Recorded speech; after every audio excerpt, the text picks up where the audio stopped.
Hello, this is Ricky with Service Guide. Today I'm going to show you how to reset the service indicator or the oil light on a Subaru Impreza.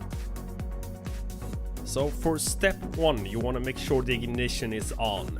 Now you scroll with either the up or the down arrow on the wheel and you select by pressing set.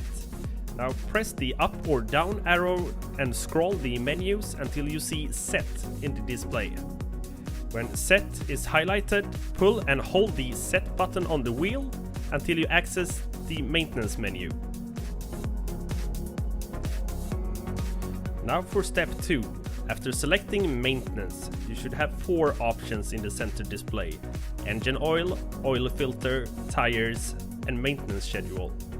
Select maintenance schedule and press set. Then type in the remaining mileage until the next maintenance light should appear, which is usually 1 year.